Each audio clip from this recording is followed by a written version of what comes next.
Ternyata inilah sumber cahaya dari tubuhnya kunang-kunang. Kunang-kunang pergi ke dokter serangga dan memintanya mengganti senter lamanya dengan senter yang baru. Ini adalah mahakarya sejati teknologi dan keterampilan. Senternya itu tidak memerlukan tombol apapun. Kunang-kunang bisa mengendalikannya hanya dengan pikirannya. Awalnya, kunang-kunang ini sangat senang dengan cahaya barunya lalu pergi ke pesta. Tapi di tengah jalan, senter tuanya itu padam dan dia terpaksa mendarat di tengah rumput. Ia mencoba mengetuk-ngetuk senternya itu, tetapi tidak terjadi apa-apa. Mungkin saja senternya itu pecah. Ia pun berpikir, apa yang harus ia lakukan sekarang? Rombongan teman-temannya terbang ke pesta juga, dan terbang melewati kunang-kunang yang meminta bantuan.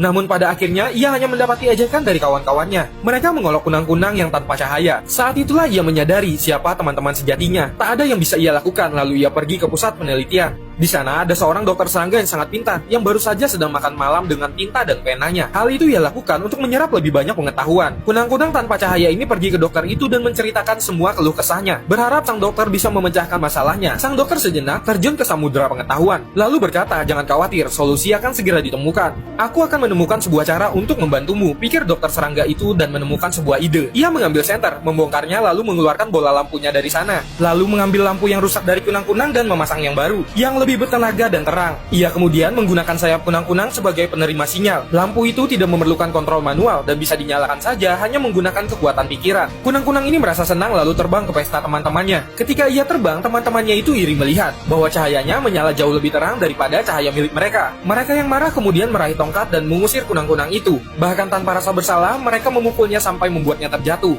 Tiba-tiba langit menjadi gelap, petir menyambar-nyambar, dan hari mulai hujan deras. Tiba-tiba air es menimpanya yang membuat hatinya menjadi semakin dingin. Ia sangat membenci teman-teman palsu itu. Sungguh, dia tidak akan pernah tahu apa yang orang pikirkan sebenarnya. Pada detik ini, dokter serangga muncul. Sepertinya sesuatu yang sangat serius sedang terjadi. Dokter berkata bahwa pesawat dengan 3 orang di dalamnya tersesat dalam badai petir. Ia membutuhkan kunang-kunang untuk menunjukkan jalan menggunakan cahaya senternya. Sampai pesawat itu benar-benar berhasil mendarat di bandara. Tanpa memikirkan ketenaran dan imbalan, kunang-kunang itu melebarkan sayapnya dan menerjang menuju badai. Dengan resiko terbakar petir, para penumpang di dalam sayap itu akhirnya melihat cahaya harapan. Mengikuti cahaya itu, akhirnya mereka sampai di bandara. Penumpang dan petugas operator berteriak lega. Pesawat itu berhasil mendarat dengan selamat.